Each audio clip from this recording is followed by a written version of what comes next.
This is, oh, where'd my script go? Come on. Sure.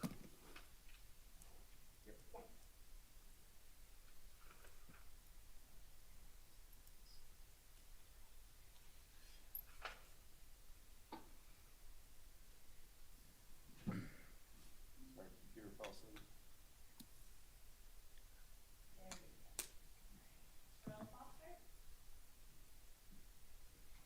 We're doing roll call? Roll call? Roll call. Terry, you're up. I'm not in charge. No, I am. She's calling out roll call. Thank you. Perfect. Here. Present. John Fry. Present. Mackenzie Betancourt. Present. Chad Wheeler. Present. Carolyn Caballero. Present. Lynn Mack. Present.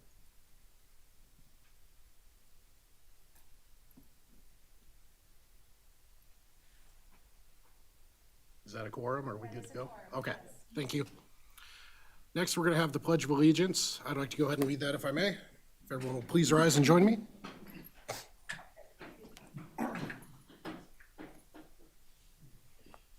I pledge allegiance to the flag of the United States of America and to the republic for which it stands, one nation, under God, indivisible, with liberty and justice for all.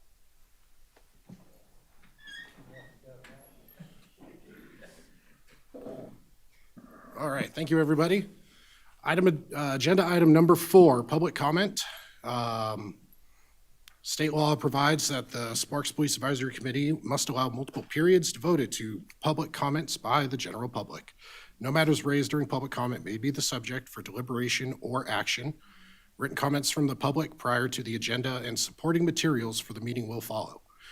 That said, is there any member of the public who would like to be heard? I'm going to take that as a no for the moment, and we will move on to agenda item number 5. This is going to be the approval of the agenda.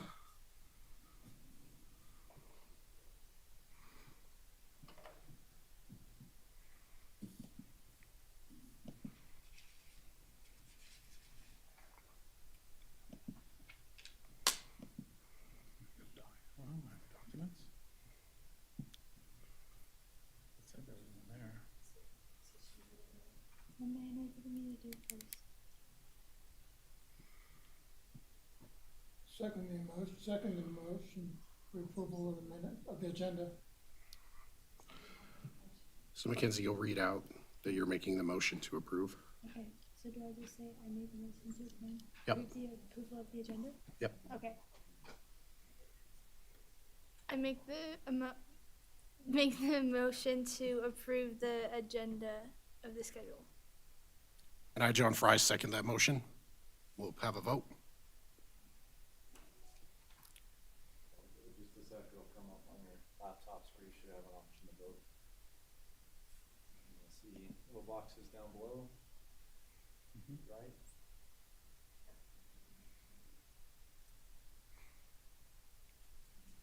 All right, that is 6 yes votes. The motion passes. We will move on to item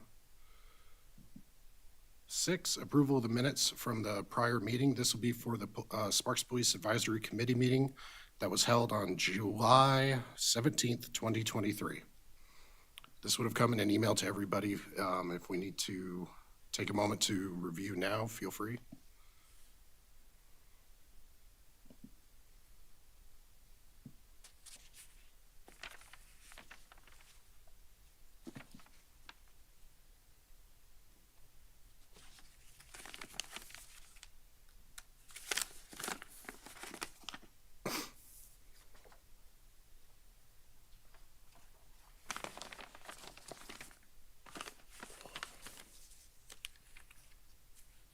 I would make a motion to approve, but I don't have the little, there it is.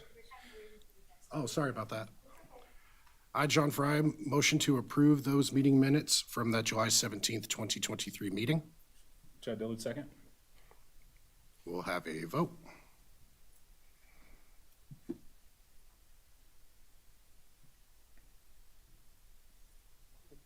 Question, since I was not part of the committee, should I recuse myself on this, or does it matter? Do you need a vote for yes? For a quorum? No, it would be enough. No. It's up to- Okay. Oh, we have to have 4 in attendance. All right, there we go. We have, not unanimous, but we have enough votes to pass the motion. No sweat there. Item agenda number 7, presentation of annual police department statistics, structure, and updates from fiscal year 2023. And I believe our own Chief Crawforth is here. Yes, good provide that. afternoon. For the record, Chris Crawford, your police chief. Since we have some new members, it's been a while, just kind of going through the department as a whole. Really, as I'm usually asking at the end of our meeting, is asking for what things you want to know about us or thoughts you have for us to improve as your police department. So we'll dive into this. Ask me things along the way if you want. And here we go. Maybe it was working. Uh-oh. Dang it. There we go. We'll just do that instead. We'll see if that works. I think everyone knows where we're located, if not over just past Sparks Boulevard on East Prater Way. Our building was opened in 1992. We used to be on B Street, right down by the Nugget. This is one of the newest buildings in the city of Sparks, if you can imagine that. Any increases, it says, would require some dramatic expansion, so that is something in long-term planning that the city, as well as the police department, are looking at is, does this building continue to be the police department? Do we look to find some new land and build a new one that's bigger for a footprint and transfer it to another city department, things of that nature. So we have remodeled nearly every part of the building. So last year, when we say fiscal year, the fiscal years always end on that year. So when it says 22, that ended in June 30th of 2022. So when I put fiscal year, sorry for the misconfusion on that. We are hoping to have a training building put in the back lot in the next coming months. And then we also need the boiler to be completely redone. It was put in the basement with no access whatsoever. So it's obviously 20 years old and it's failing almost weekly at this point, which makes for cops that are not happy if they have a workout and then go jump in the shower, because there's only one setting on some days and it's not the warm kind during the winter. So, but like I said, that's a pretty big undertaking. They have to essentially cut the boiler out of the basement and then haul it upstairs by hand or through the elevator and then piece together a new one. So big project there. We're currently authorized 127 sworn positions, 64 non-sworn. Our last population estimate in the city went from 110 at the census to 114,000 roughly. Right now we're down 5 sworn positions. We're actually down to 3. We had 2 laterals start last week, 11 non-sworn. We have a record supervisor position, 3 police office assistants, so our records folks, 2 dispatch supervisors, and 4 dispatchers. These are all things that are open that we're working on. We have 4 officers slated for the academy. We have interviews in the next couple weeks for the police office assistant and the dispatchers. So that's all things that we're working on. 2 years ago, this number was much, much higher in the 20s and higher for all these positions. So Can I ask a quick question about the Sure can. dispatch? How many dispatchers are still employed at the moment? right now we have 15. Oh, okay. So we have 2 in training. One just started into it. One's about a month in. So, and we are also working on, we just opened a dispatch intern position. So that's actually a paid position where someone can be an intern. We have partnered with TMCC where they have a dispatch program. They're finding a lot of folks that enter some section of public safety and they don't want to be a fireman or a cop. And so this is kind of an avenue where they can still help the community through public safety. So we've actually partnered with them. We have dispatch folks that are the instructors for the classes, and that intern is a road for them to come test it out and get paid while they're going through college as well, and see if that's something they want to do. We're also working right now actively on a dispatch call taker position. So it's someone that would just answer the phones, which is a big task in itself. But we see a lot of people come in to be dispatchers. They pass that phase of the training, the call taking. And then when you start adding in police and fire and everything all at once, it's a lot. So it's trying to recreate a new area for us to continue to staff dispatch. So fully allotted, we should be over 20 positions in dispatch. We're still down quite a bit. I We didn't realize there was dispatch that for many in police that and fire. room. I was trying to remember from seeing the remodel. Yes, yeah. Gotcha. Thank you. So. Current ratio of officers to population is 1.13. There's a standard in the country for 2.2 officers per 1,000 population. We would need to add over 100 officers to reach that. One thing that I do highlight is the West Coast, as everyone knows, has very high cost of livings.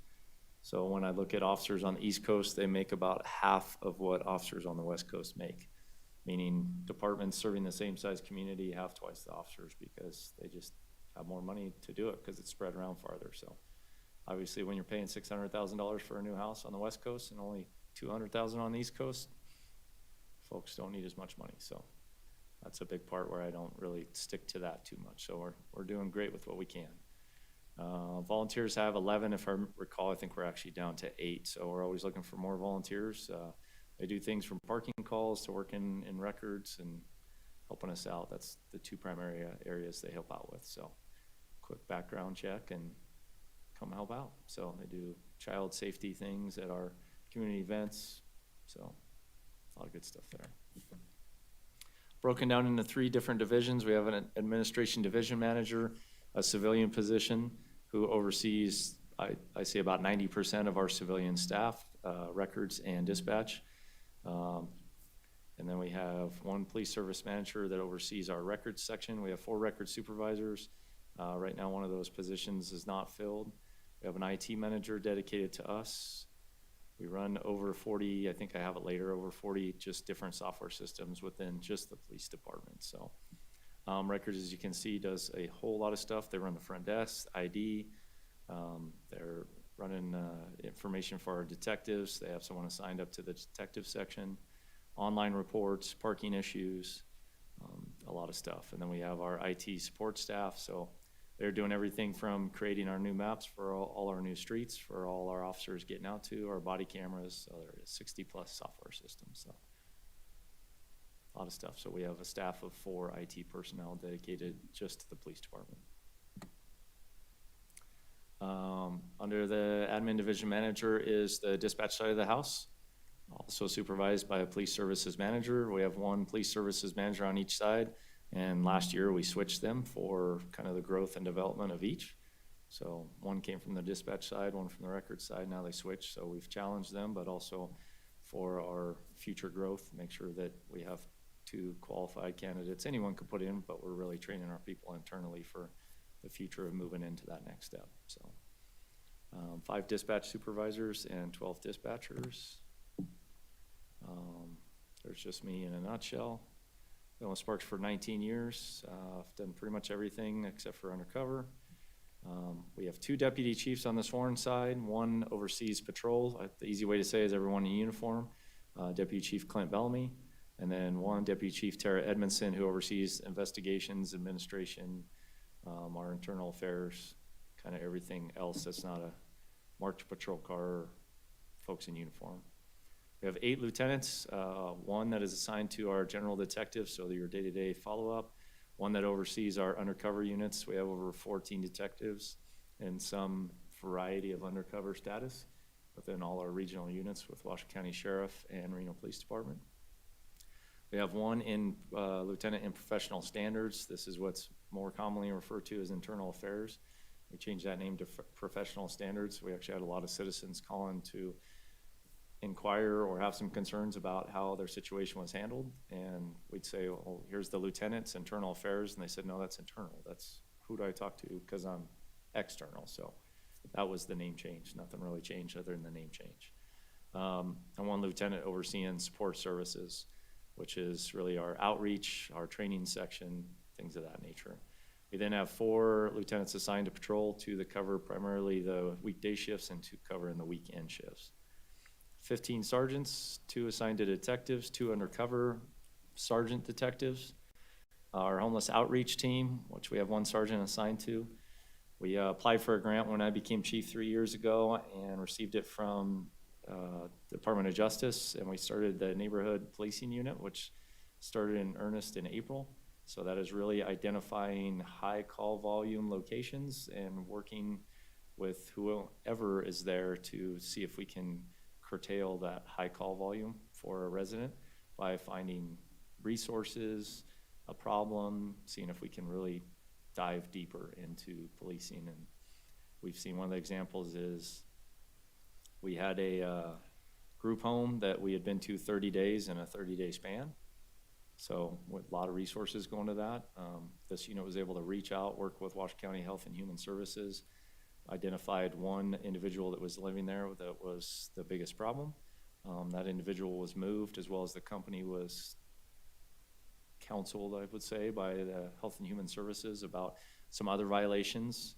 And in the 30 days after that, we responded one time.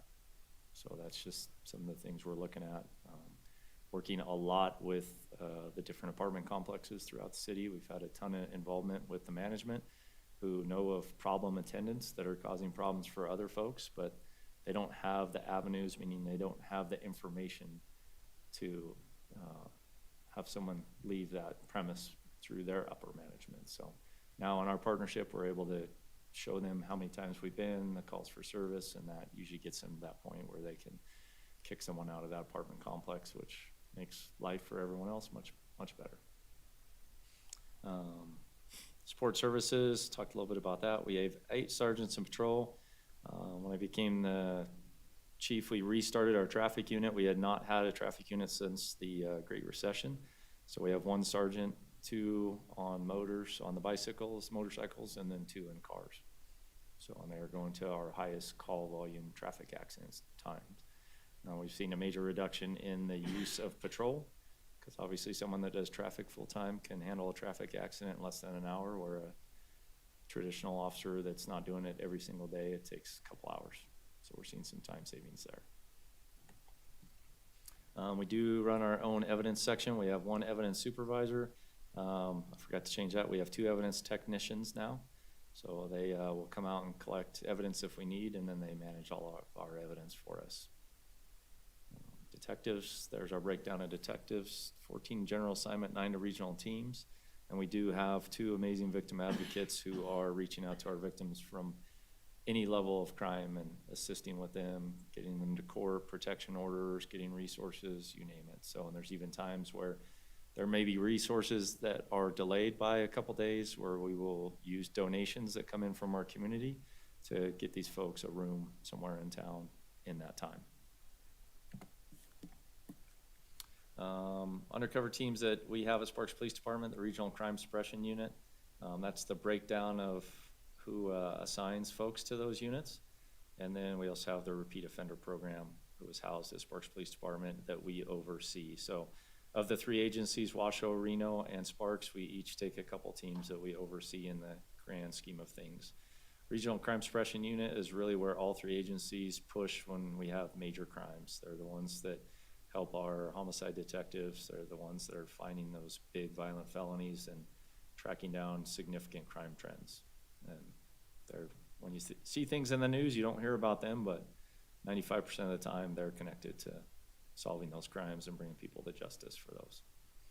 Repeat Offender Program is pretty much what it says, but it is folks that have had a lot of felony convictions and just have been identified as folks that will probably continue to offend the public as a whole. So that's a group that is just dedicated to folks that have spent the majority of their life or quite a significant time of their life in prison, and their history shows that they will continue to repeat and just have not been successful outside of prison. So just a wrap up of the other agency teams. If watching the news, you'll see most of these pop up on news things. We have the Regional Narcotics Unit, Regional Sex Offender Notification Unit. Off to the right where I have it is where those are housed, who's overseeing those. Human Exploitation and Trafficking. ICAC is the Internet Crimes Against Children. And then our Northern Nevada Regional Intelligence Center, where we're trying to put everything together and identify crime trends. And the other 2 agencies have the same or more of personnel dedicated to each of these teams. Sworn in patrol, we have 60 assigned to patrol. We are down approximately 10 bodies right now in patrol. That's because most of them are in training. We have 8 folks in the academy right now, 4 scheduled for the academy that will start in January. So we're making good progress. Regional gang unit, we have 2 Sparks officers dedicated to that. We have 3 K-9 officers, and then the traffic that we already talked about. Any questions on any of that before I keep rolling? Okay. We maintain 7 beats within the city. That covers the entire city. That's the way we break it up. Historically, it's been done by call volume. We are in need to probably add another beat and break beats up. So we have 1 beat specifically, which rhymes with the legends, that really is causing us a lot of work. So 10 years ago, that was our slowest beat, so we probably need to break that up. So I've already pulled the numbers. It's just really staffing at this point. Plus, the majority of Spanish Springs is covered by 1 officer. The calls for service don't show a need for more than that. However, I know that it's growing out there, and I do want to break that up, so I have 2 officers out there. If you don't know, one of the things we require for the majority of our calls is a 2-officer response, especially for any call indicating violence or altercation whatsoever. Studies show that the end result when there's 2 officers will be a calmer situation for citizens and everyone involved, as well as for the officers. So that's the rationale behind that. But everyone's driven in this town, so when I have 1 officer way out in Spanish Springs, the next one, it takes a long time to get out there, so. What area is Spanish Springs? Essentially from when you go over the hill at Disc, I would say Disc is the easiest, Disc North, that's the entire beat. So there's 1 officer covering Pyramid to La Posada, all the way down Vista to Disc. That's a big area. We don't have the calls for service, which is great, but still, when we need to go, we need to go. So I would like to break it up by, you know, somewhere around the big lake and all that stuff out there is kind of where the new high schools are. Somewhere in there is where the calls for service would show a good break, or you would have true Spanish Springs and then like Galleria, Disc, some of that. So that's, when we get to the staffing that is coming, then that's something we'll probably lean into. And then break up the work in this beat down here by Legends a little bit and shift that to some of the other officers. So just using the stats and breaking down calls for service so they're evenly spread out.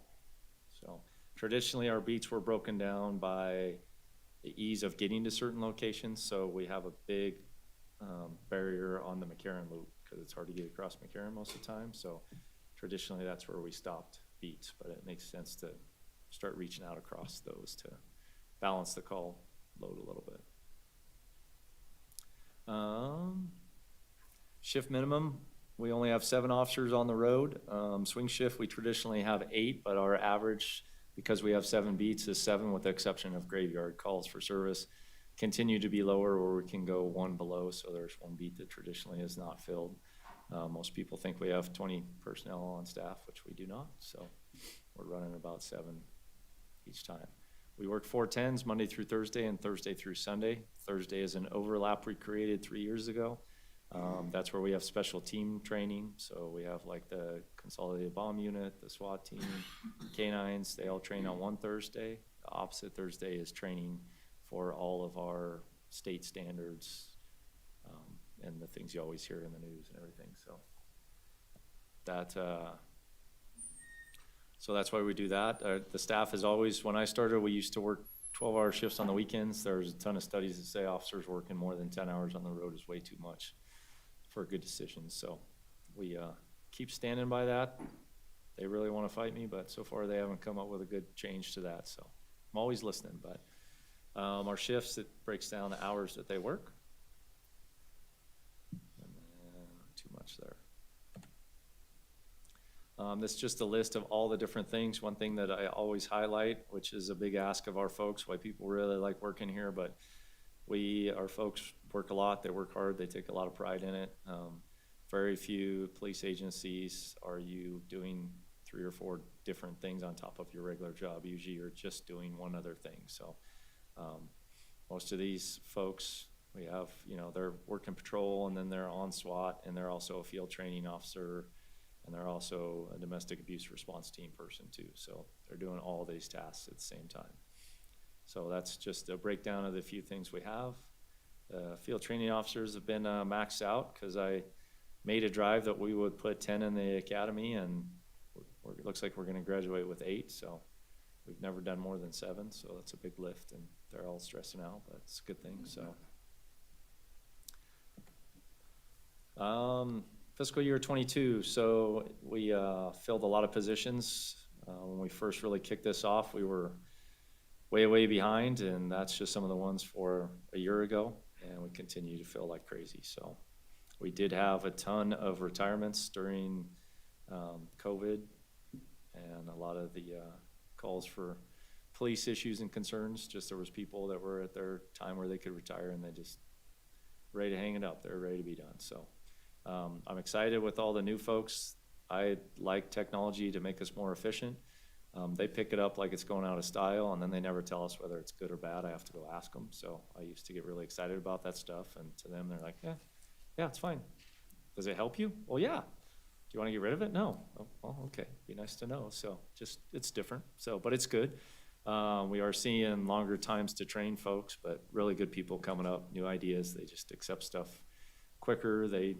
I look back, and the easy thing for me is when I was a young officer, all the old folks said, I wouldn't do this now if I were you, and now I'm that old guy that wouldn't. I still love it, but I'm like, I don't know if I could start fresh, but they grew up in this, so it's just the society they're used to right now. So they just grab it and roll with it. So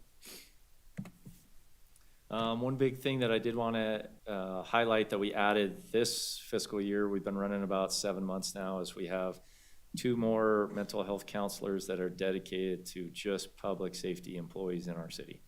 So they are not for the citizens, they are for the police and fire department, both civilian staff and sworn staff for the 2 departments. So one is an employee, one is a professional contract.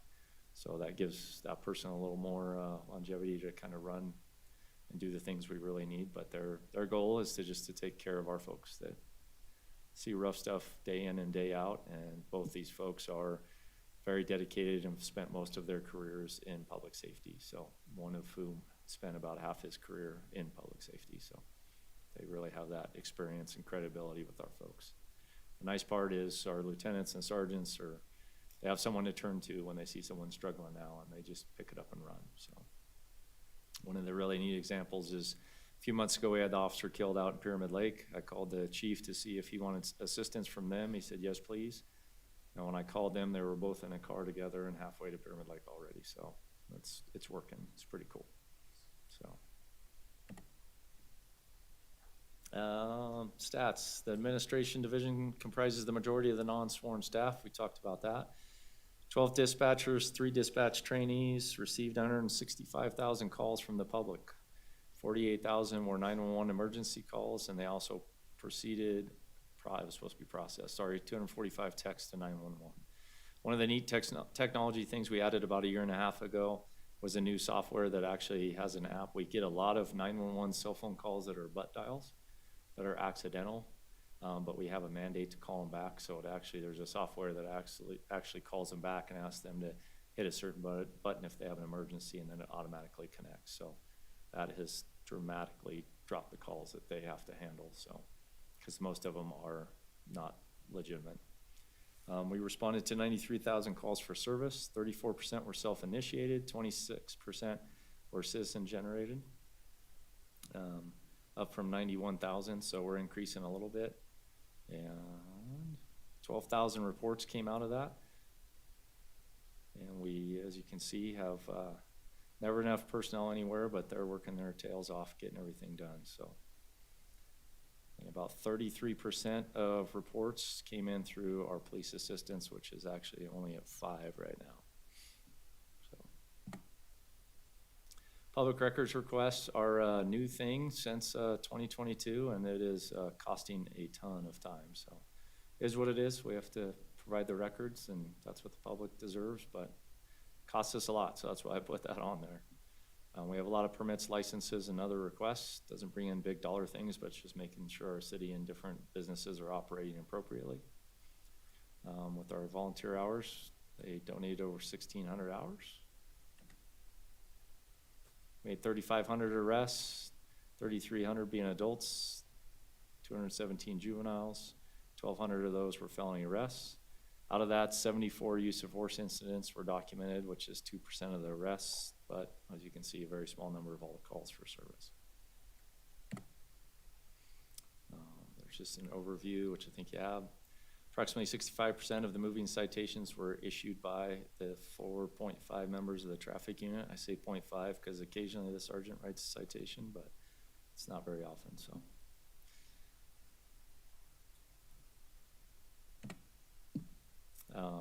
I jumped to this already, so this was our mental health program, so that I kind of talked to you about. And we're also working to rebuild our chaplain program, and they're helping us improve upon our peer support team.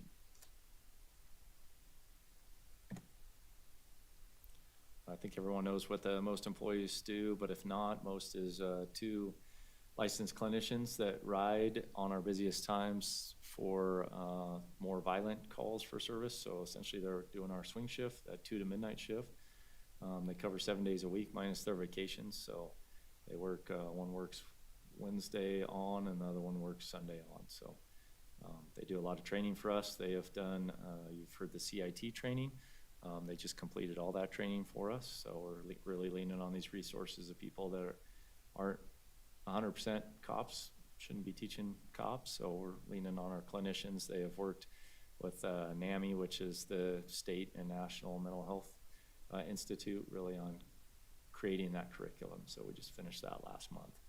But these folks ride along with our officers. They're not armed or anything like that. They do wear vests. They wear a different color uniform. So they're riding along during those busy times. They're doing a lot of follow-up at the start of shift. So they're following up with individuals from the day or two before to make sure they got the resources they needed. So hopefully we don't see a return to their homes, which we're definitely seeing that.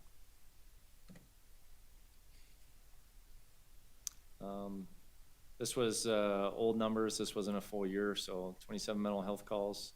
A legal 2,000 is where someone's been committed.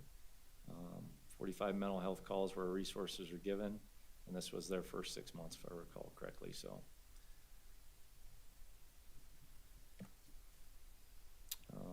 our HOPE team, Homeless Outreach Proactive Engagement. This team has been really busy for quite a few years now, just providing resources. As you've probably seen, I asked them last year where we were at, what they needed. So there was some people that didn't like it, but that's where you saw us. I went to the city attorney and we added some new misdemeanor municipal codes within the city. This is really, we have hit a point where a lot of people are resource resistant, meaning they get what they need on the streets. Our citizens provide them $20 at a time here or there, so they like living in that area. However, there's high calls for service, and we really want those resources, those new municipal codes to be used to push them into resources. So it is intended for them to go to the community court, which is run through Reno Municipal Court. Our court, Sparks Municipal Court, has an agreement that since Reno started the community court, we'll just keep pushing it through there. So that's where we hopefully can kind of get out of it and let the true advocates and resources that are available to folks reach out. We have not started any of these yet, so we actually have to rewrite them one more time. We have one more catch on those, so which will be coming to council probably in December, but we have not used any of those municipal codes. So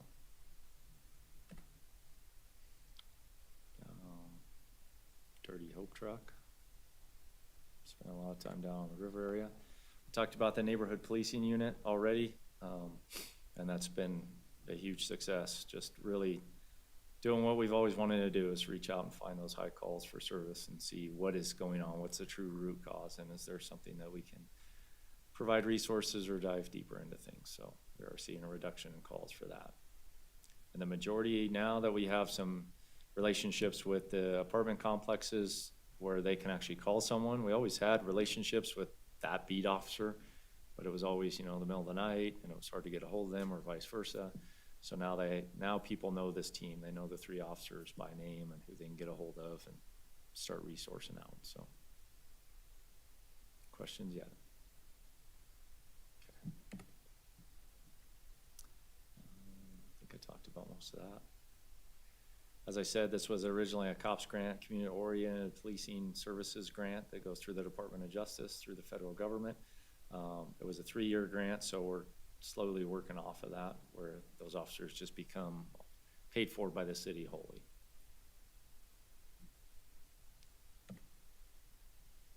There's our 3 officers, so.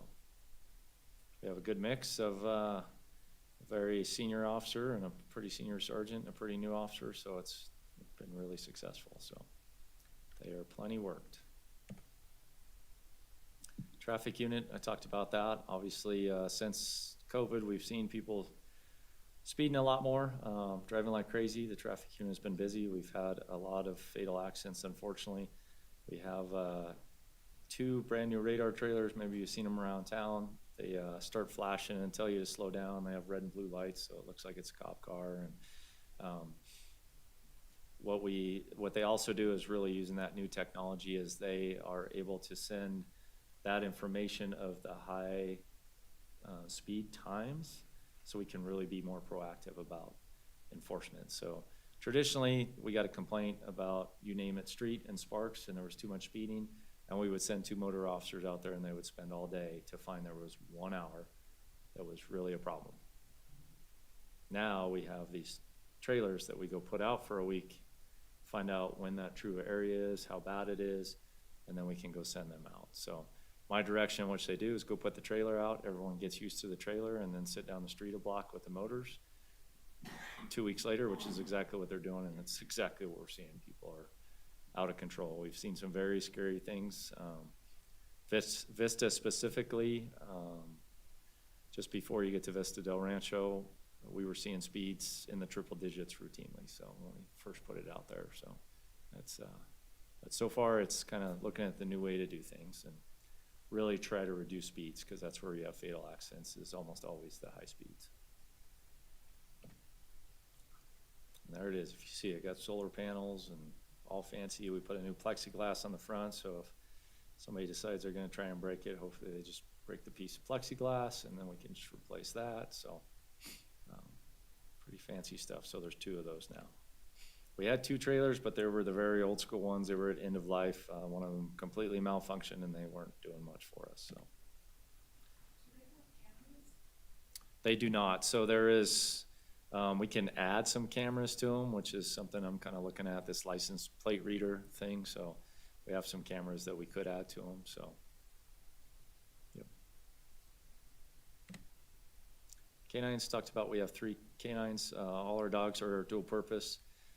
Canines are not cheap. We usually get donations for some of them. We use some of the money we get from some of our drug narcotics units for those. We really drive on having canines that can do what we need as cop stuff, but also be community canines, which is what you'll see. So all of our dogs have always been the ones that will come in and roll around, let you pet their belly, and then at the same time they can go to work in the next second. So that's a big thing. We send an officer down to training, which is in Riverside, California, a place that's been in business for 40 years and family owned. So we just received a new canine, Thor. So he's a new officer. So we stole an officer from Las Vegas Metro about 2 years ago, and now he's got a dog, and so life's good. So, and there they all. So, and we don't tell them they have to pick a German Shepherd or a Belgian Malinois, but they all seem to pick the Malinois for some reason. So the good thing about the Malinois is they don't tend to have as many hip issues, and they tend to have a longer life. So of the ones that we've had, there's been 2 that have worked for 10 years, which is unheard of, especially with the Shepherds. It's 7 or 8. So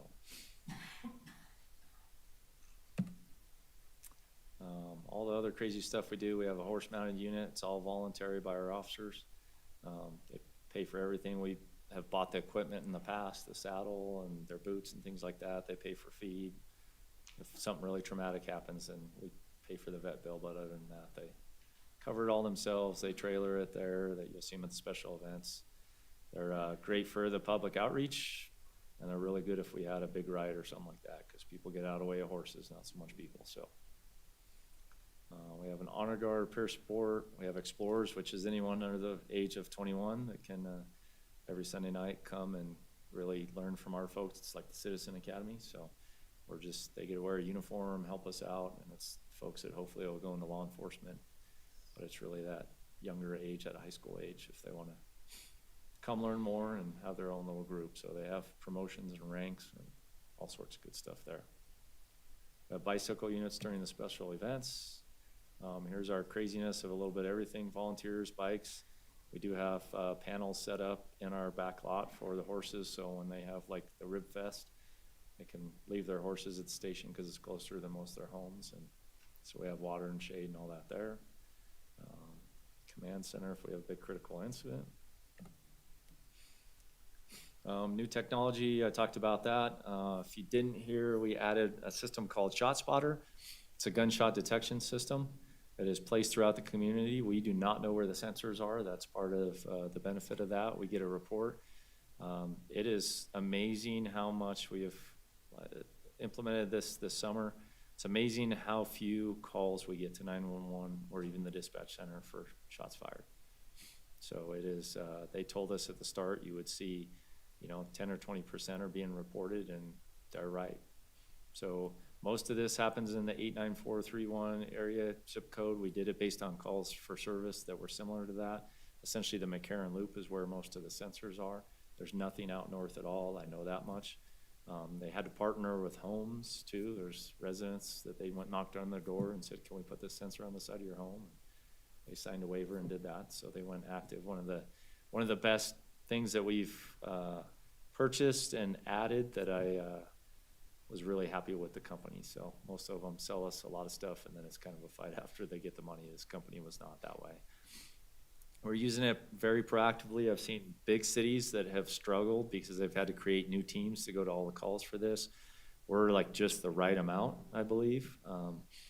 One of the neat things we're seeing, and one of the cases I highlight is we had 7 shots fired over by McCarran and Nichols, kind of the Burger King. We showed up on scene, found a gun laying there, we found bullets laying there, and then we started knocking on some doors, talked to some people, found out there was a verbal domestic altercation, found out that the boyfriend was the one that left the area and cranked off some rounds, and he is an ex-felon, so he can't be in possession of guns. So we actually did the proactive, hoping that taking him off the street in the future means that he won't be hurting anyone. So that's some of the ways. It's pretty amazing. It will track where gunshots actually are occurring, even if someone's moving, like say down the street, within like 70 feet accuracy, and we're finding it way better than that. So like officers are walking right out, and on their computer in their car, it's saying there should be a bullet casing on the ground right here, and they're finding that. So we're saving evidence. Most importantly, I haven't seen it hit yet, but I know we're gonna have this go off where someone's been shot and injured, and we got no calls. So we can actually get services to that victim much faster than we usually would. So this system, the sounds go and report somewhere, wherever their main database is. They verify between fireworks and gunshots. As you can see, we started June 1st. I was amazed that they, with all the fireworks we have in our community, they only had 1 firework they reported as a gunshot out of all those. So they did a phenomenal job. Within 60 seconds, they're telling us this is a legitimate gunfire. So usually when we get a call, we're 4-ish minutes till it's really being dispatched. So this is coming up in their patrol cars so they can start going to it right away. So kind of neat technology that's out there. If you look back to the ARPA funding, the American Rescue Plan Act funding that all the governments got. So that was one that President Biden said we could use it on this. So we used it on this. So that's where some of that went that came to the city. How often on any given week is it detecting gunfire? I won't hold you All to right, a because real I number. get we even get them like on our phones. Like I get mine on my phone. I'd say every other day. Kind of neat stuff there. I talked about most of this, so they're always operating. This is towards one of the last things I always talk about. There's always the complaint about military vehicles and law enforcement using that. That is something we've done. So we have 2 armored vehicles. One we purchased a long time ago. One we did get from military surplus. So my counter is I am the police chief, so I have to consider about public safety. And really what I looked at when I'm doing some of these is October 1, I always relate back to that. We have very similar situations, specifically Hot August Nights and Rib Cook-Off, where we have tens of thousands of people in downtown, and I need equipment that we can get into people and get them out of that Will it be used for SWAT teams and other things? Yes, it will. So I don't hide from that. That's the way it is. I can't remember if I put pictures in here. We have a lot of issues with surplus dumped RVs in our town. That gets pushed on us. This big rig on, I believe it's your right, maybe it's your left, the big forklift. That's military surplus. That's something that we got for free. That now we, as the PD, are able to put this equipment on a big truck that we got from military surplus and actually serve the community for free. So everyone always thinks about the big armored vehicles, which we have, but this is used in it other ways. So the nice thing too is after a couple years, you can usually transfer it to the city. So we got one front end loader, we used it for a couple years, transferred it to the city, which would be a couple $100,000, and now we have this other one. So now we can benefit the whole city as a whole. There's a horse trailer right in the middle. These other trailers, all surplus stuff. The one with the little rack on top has become our simunition training trailer, something that we didn't have to spend $10,000 of taxpayer money that we got for free, and we just had to go pick it up, and now we've transferred it into this dedicated training thing. So we have like the simunitions, the fake guns and all that. So we have a sterile environment where these things and a way to transport them versus in the back of 5 cop cars. And then we have a few UTVs that we've also done that. So down for the Hope team, down for special events, just to get people around faster. And there's the big truck I talked about. So things people don't want to talk about when you hear military surplus, it's not all bad. So, but that's a way that we're moving and how we're using it. So that was a lot, but I know we had a few new folks that haven't seen much of that, and that's kind of us as a whole. So, okay, thank you. Questions? I'll go ahead and kick it off. I had 2 questions about a couple of incidents in the community I read about. I don't know if the social media monitoring officer has a Nextdoor app account. If they don't, wow, go ahead and go on there. And a lot of people have a lot of opinions about things happening, but you guys actually get to take a victory lap for that operation you had at the Safeway on Vista. Well, and I would like, continue to ask citizens, because really what that came from is I've been to so many meetings where people are so frustrated by that and what can we do? And I told our new neighborhood policing unit, you will go contact the problem areas, see if they want to join us, and if not, we're doing it anyway because we're still the police. We need to take care of our community. So that's how that started, really, me hearing it from meetings of that was a common theme. And I'm like, let's go do something about it. And what I saw was Safeway stepped up and sent a whole team out here to be a part of it, which was impressive. Yeah, really. And that was gonna be my question, was whether or not the MPU got to be involved in that, because that does seem exactly like you said, find a trouble area and reach out, see if there's anything you guys, hearing it was a cooperative thing, reading about that in the news was really neat to see. I'm also curious, I can't remember the name of the bar, but I actually watched the city council meeting where you testified about the bar that lost their license over a high volume of calls. I'm curious if that also is an NPU type issue, or if there's been any, if they've been able to make any progress. Not so much. What we did is just really restrict. I went back and looked for when our calls for service increased, specifically, violent calls. And now they close their doors at midnight and we don't go anymore. So that was part of the whole, I revoked it, and then we came to, council asked if I would be open with them staying open so they could still support a business, and so we're trying that. And so the true answer right now is that it's really closing at the appropriate time. So most of our, what we call cabaret bars where they have live entertainment, most of them close by 2 a.m. So this bar tended to stay open, sometimes even till the sun was up, still with live bands, and people that are drunk and get more drunk tend to not make good decisions, which is what we saw. So we've actually, part of that agreement was that they would, they reissued the license with the agreement that they would close. And so now they've been closing at midnight and we don't go there anymore. That's really cool to hear. I'm glad a solution could be reached. I'm glad everyone was open to that, because it looked like there did need to be a big change on their part, just Yes. hearing from what you had described. Those are my only 2 questions. I think the MPU's off to a great start, and I like seeing those positive stories. So keep it up. There'll be more. We've had a couple other businesses reach out, which is exciting, so that want to do something similar, but we already have a couple others that we're already looking at that are problem areas, so.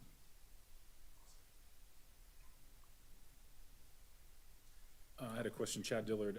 You talked about the multitude of software systems that you're using. Have we taken a good look at best practices with other departments and seen where we can try and consolidate and get some more effective systems with fewer, just diminish a little bit? I'll say two parts of that. Interesting you bring that up because I gave direction as my temporary job right now that we're reviewing all systems within the city to make sure we're not spending money on things that, maybe we have 3 systems doing the same thing. So we're gonna work on consolidating that. So there are systems that we have ended our contracts with at the PD for sure, that were, something else came on that was serving that, or we found one other system now had a new ability. So we've done a little bit of that, but I just gave direction to all the department heads today that I want to see everyone's system so we can take a look at that. And I forget the second part I was going to go to on that. Sorry. Well, just a quick follow-up. You said you have one IT person. I have 4 IT people, yeah. So what, right now, which is kind of separated within the city, is we have a city IT staff, 1 person at fire department, 1 person at the treatment plant. I have 4, so I am actively working on, do we need to create an IT department? We're probably at that point, and we need to have some oversight. I am very bad at buying technology, and I don't tell the IT person here, and I don't tell the finance people here. We kind of have a budget, so we just go buy it. So we need to change that so that I'm pretty sure there are systems that other departments are using that we can consolidate some things and find the best one. Geraldine Padalero, do you have any statistical information on the diversity of your staff? I told myself to add that, and I did not. Okay. What I will tell you is in the last 2 years, we have had a dramatic change, especially on the sworn side. And really what we've seen is a significant increase in the Hispanic males that are officers, which is pretty neat for us because that's a big part of our community for sure. So I'll get that refreshed. We have something, but it's a little old, but I'll refresh that and have that for next time.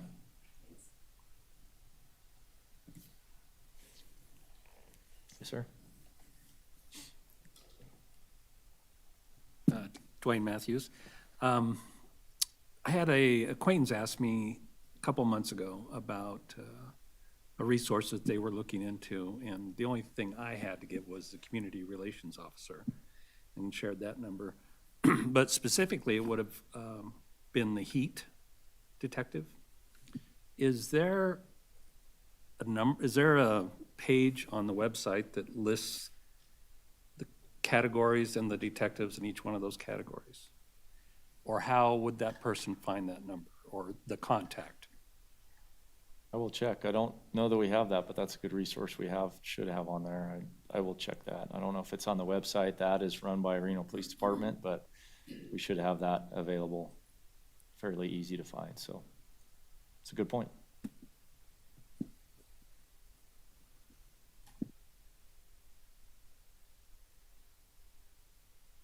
Anyone else with any questions before we let the chief have his other chair?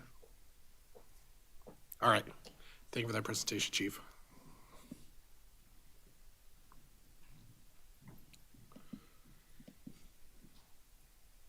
With that concluded, we are going to move on to item 8 on the agenda, consideration, discussion, and possible approval for the calendar year 2024 Sparks Police Advisory Committee meetings.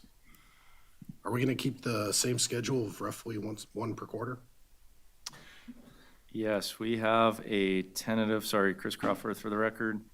We have tentative meeting dates of January 29th, April 15th, I think, is it on there? No, it's not. Okay. So January 29, April 15, July 15, and October 21.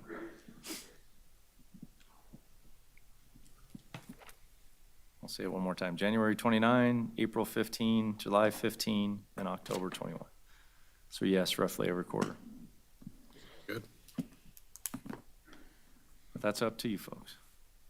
Are there any, open up, I guess, just quick for discussion, anyone have any issues with any of those dates, or is everyone pretty happy with how that sounds before we move to approve? Hold on.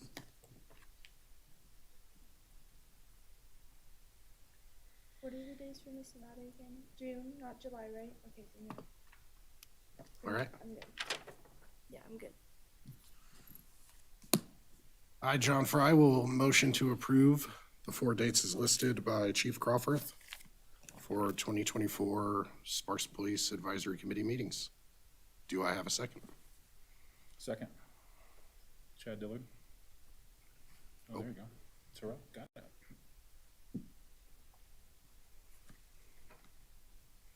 We will vote.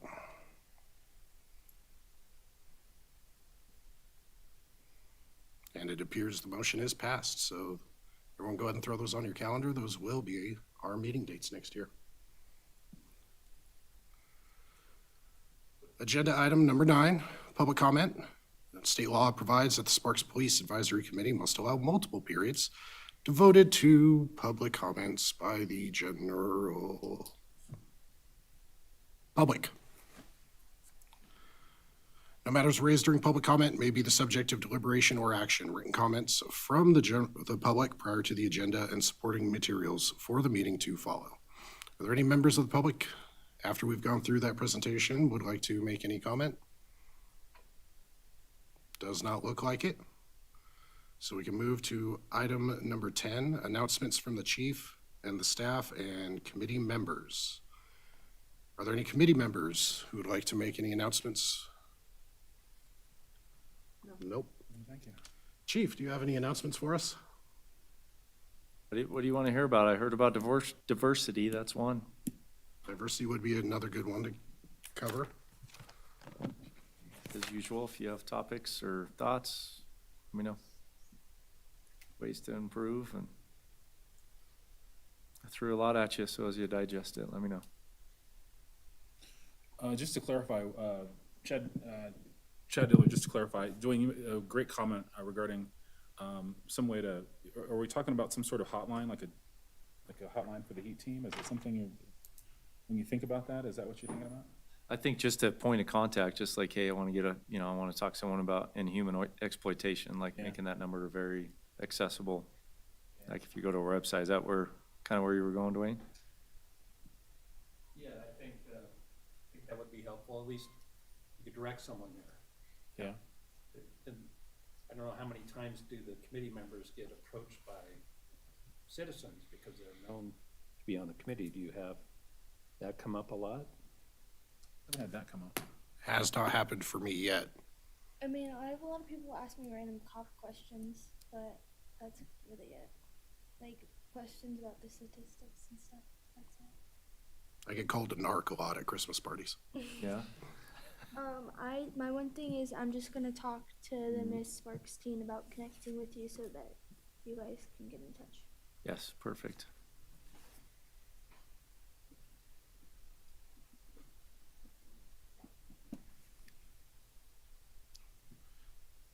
Assuming any of the committee members think of something they might like to cover, is that something we can still email or request directly to you and see if it's something that can be fit? Yes, it is. Yep. All right. So everyone can keep that in mind. Any other announcements? All right, with that, item 11, I think we can call for adjournment. Thank you, everybody, for coming. Thanks for your time.